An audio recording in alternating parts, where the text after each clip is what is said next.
अबरार काशिफ साहब के ताल्लुक से मैं असद साहब को बार बार कहता हूं, साहब एक बंदे के पीछे पड़ा हुआ हूं मैं।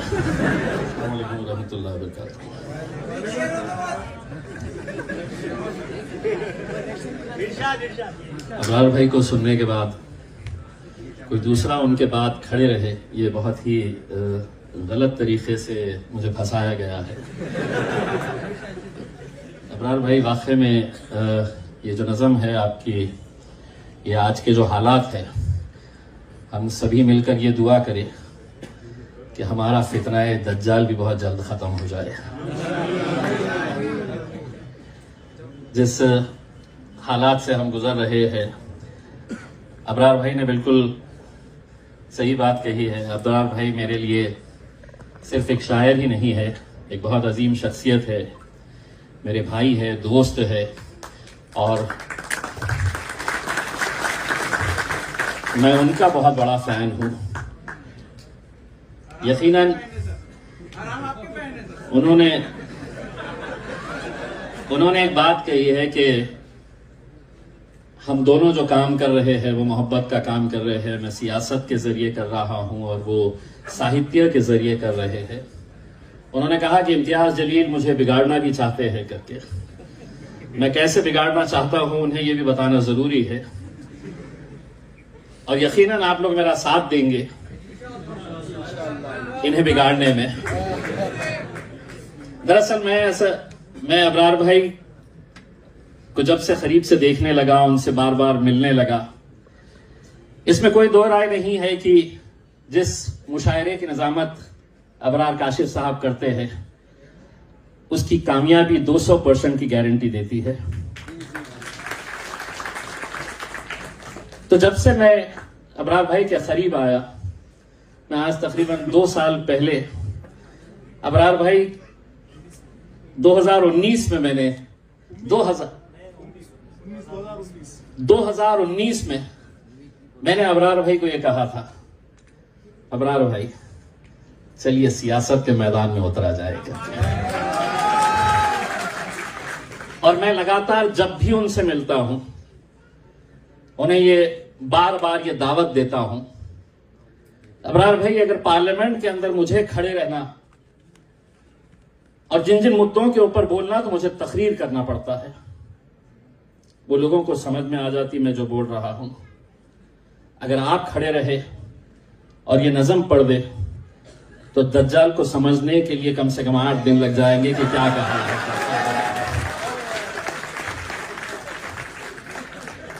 ये फर्क है मेरे और आपके लहजे में, जबान में।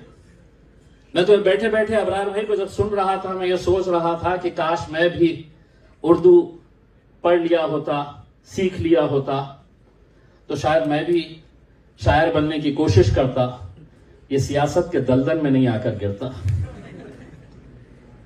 इसलिए नहीं कि मुझे उर्दू मैंने ना स्कूल में सीखी है ना कॉलेज में।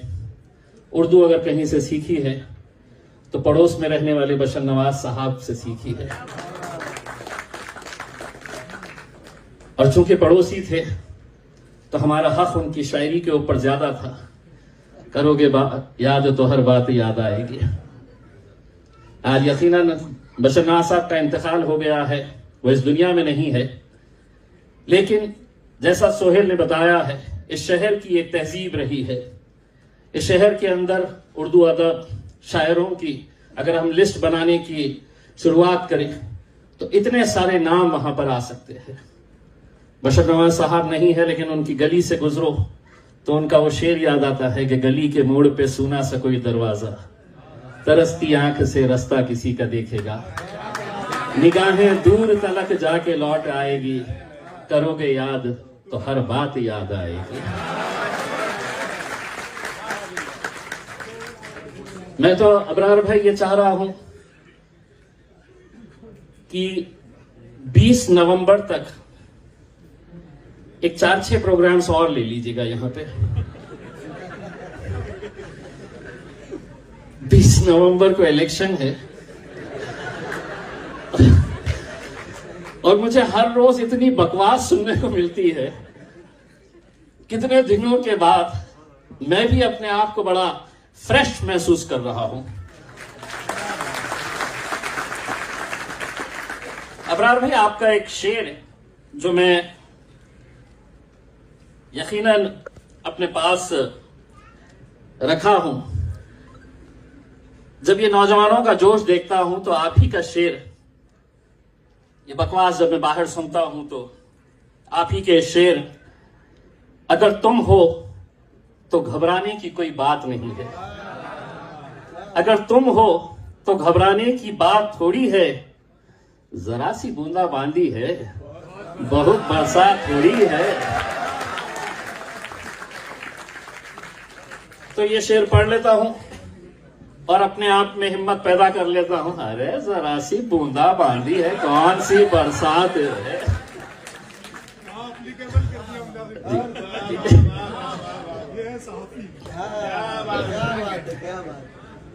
तो मैं अबरार भाई को बहुत बहुत मुबारकबाद पेश करता हूं।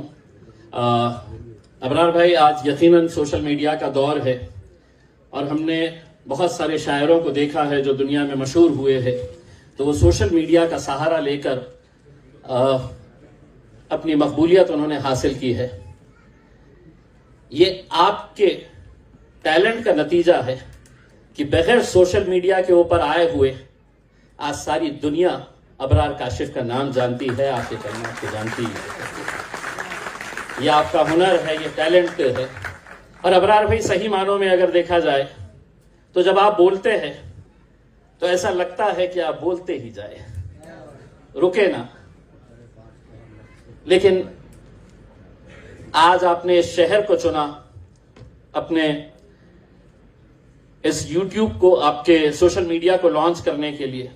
मैं औरंगाबाद की अदब और तहजीब से ताल्लुक रखने वाली आवाम की तरफ से आपका तहे दिल से शुक्रिया अदा करता हूं।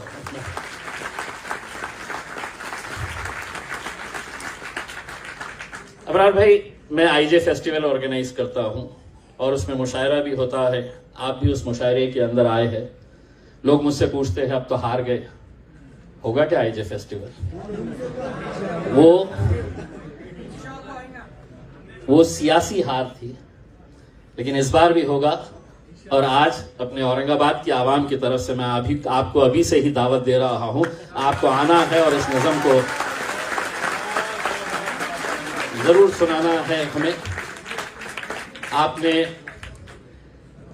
इतने से वक्त के अंदर सारी दुनिया के अंदर जो आज के माहौल है, उस माहौल को जिस खूबसूरती से आपने पेश किया है, अबरार भाई, मेरी सिर्फ आपसे इतनी इल्तिजा है कि मैं तो कुछ नहीं कर सकता था, इसलिए सियासत में आ गया। आप तो दिन में सियासत करके रात में मुशायरा भी कर सकते हैं, इसमें कोई रुकावट नहीं। 29 तारीख तक फॉर्म भरने की डेट है। आप लोग सब अमरावती से आए हैं। अबरार काशिफ साहब के ताल्लुक से मैं असद साहब को बार बार कहता हूं, साहब एक बंदे के पीछे पड़ा हुआ हूं मैं,